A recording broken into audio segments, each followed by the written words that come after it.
I'll do it. First we brown it. Then we saute. Then we saute. Cauliflower puree. For the salmon. For the salmon and the steak. Nice. And it's his job to clean up. Mm-hmm.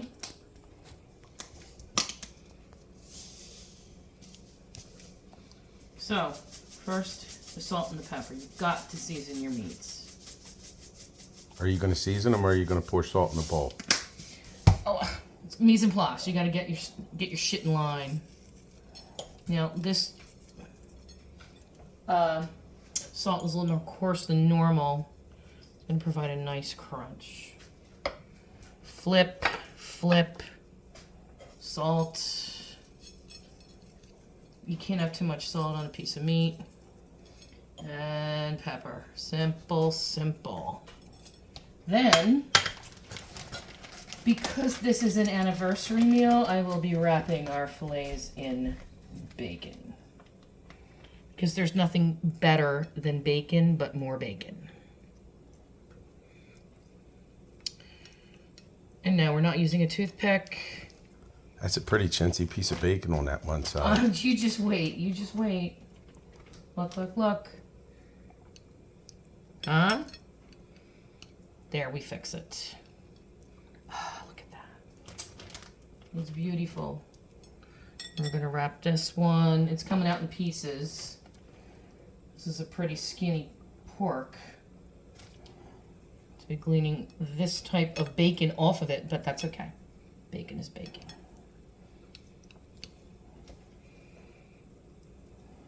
It's going to fall right off. It's not going to fall right Yes, off. it You is. must have faith. I know exactly how this is going to turn out. I wrote the playbook. Look at that. See, what you didn't realize is as this bacon cooks, it's going to shrink. And it's going to adhere itself to itself. That's what happens when I'm out in the sun. My brain shrinks. Well, that's a personal problem. Okay. All right. Steak is prepped. What's that you're putting? Lemon juice over the garlic and wine brocolini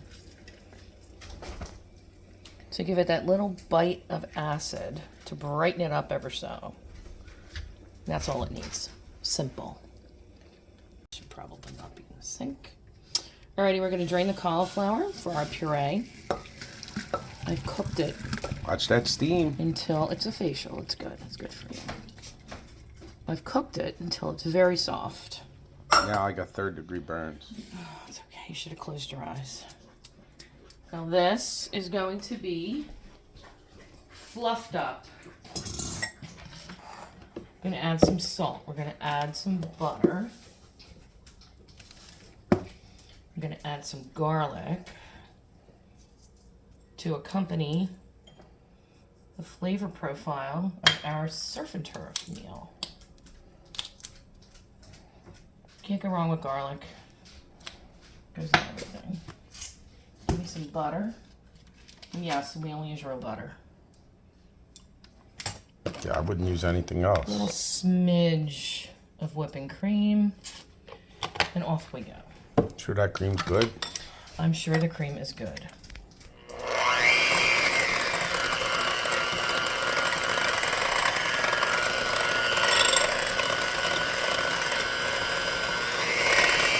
You gotta whip air into this so it gets fluffy. Requires some patience. Watch out. Let me have a taste.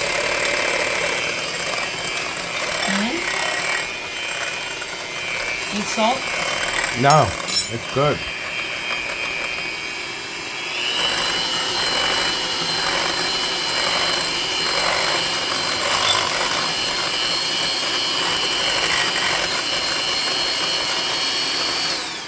And then we're gonna let this set up in the refrigerator. Cool off ever so. All right, so for some garnishment for our fish, we are going to cool it down with some cucumber ribbons. And very simply, just take a potato peeler, peel away. And there you have it. Don't want any seeds, just the flesh. And then we roll.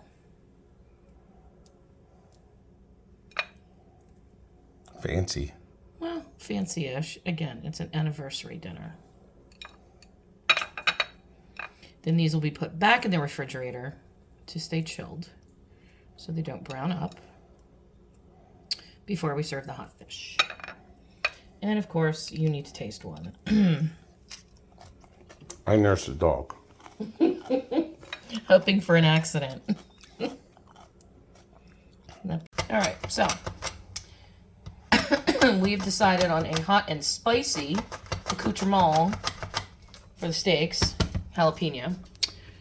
And then, because I will not throw anything away, I found these beautiful mandolin onions. Which I sliced for some other purpose. Excuse me. One of us sliced them for some other purpose.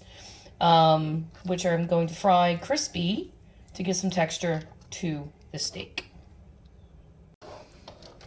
So we're going to toss these mandolin onions with a little bit of cornstarch just to give them a light, crispy coating, and it's going to be a shallow fry. Didn't Burger King try that with their French fries and they sucked? I'm not familiar with Burger King. I don't eat that kind of food. This is actually an Asian technique. Using the cornstarch or rice flour instead of regular flour because it's lighter. And it gives a more tempura kind of crust on whatever it is you're frying. I just have a smidge of olive oil in this pan because I want a little bit of flavor, not too much. Heat the pan up. You see that it's bubbling, and then we throw them in. Hear the sizzle? I'm going to take them right out, too.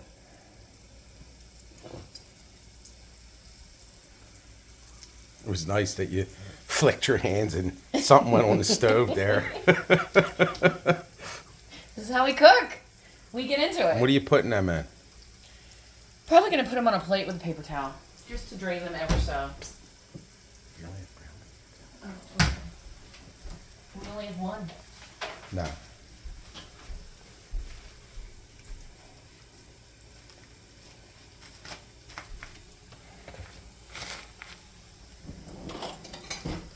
And I'm going to use a fork in a Teflon pan. Oh my.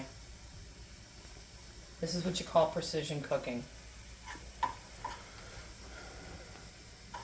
Should be tossing them instead of, I mean, you could just toss There's them. no tossing. This is hot oil. You want to lose a finger? I tossed the egg this morning. Was that in hot oil? Well, it's either oil or butter. Well, nobody was standing around you. Now for the protein. So the butter and olive oil mixture in the bottom of this pan is starting to brown, which tells me it is ready to receive my meat. Oh, you hear that sizzle? Now the trick to this non-toothpicked bacon is that a cast iron pan heats universally hot, including the handle, which is why I'm using a towel to direct my pan across the stove. If you press that bacon up against the side while it's cooking, it will shrink, cook, and stick to itself without having to use a cumbersome toothpick. These steaks are about an inch, inch and a half, 2 inches. So we are going to go for medium. It's going to be about 3 minutes on each side. I'm going to stick it in the oven for but a moment, and then we're going to serve it.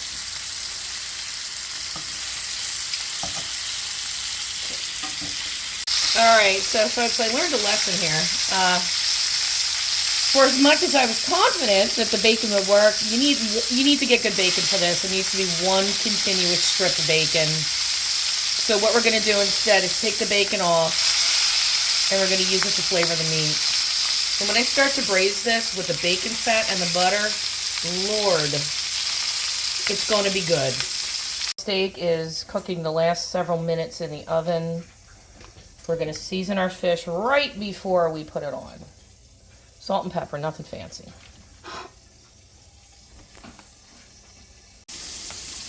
All right, so as a finishing touch to our steaks, we're going to butter baste them.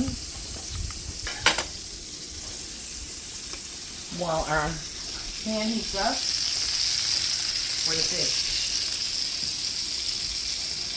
I'm not a big fan of thyme and rosemary, so we're just going to go straight up with these.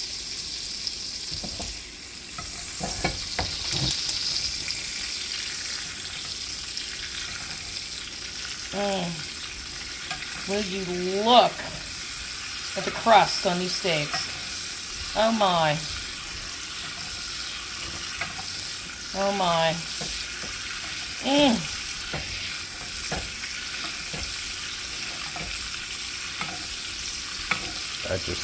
That just looks like a winner.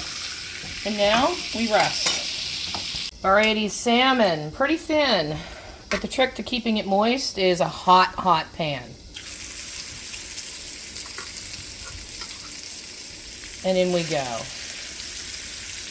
A couple of minutes on each side, and then serve. All right, describe your dish. All right, so what we have here is our finished and plated surf and turf, my interpretation. We have a cauliflower, Base? cauliflower, what am I calling it? Cauliflower, stop. Mash. No. What difference does it make? You gotta get the right term. All right, so we got a cauliflower mash, baked potatoes, if you will. We have our very basically seasoned piece of Atlantic salmon, skinless, of course, with our cucumber rosebuds. We have a garlic and brown butter broccolini with a little bit of lemon, and then we salvaged the bacon. We used it as a garnish for the filet, and then we piled our crispy onions on top. And then, of course, we poured the meat juice around our cauliflower puree. And this is our anniversary meal. Happy anniversary. Happy anniversary.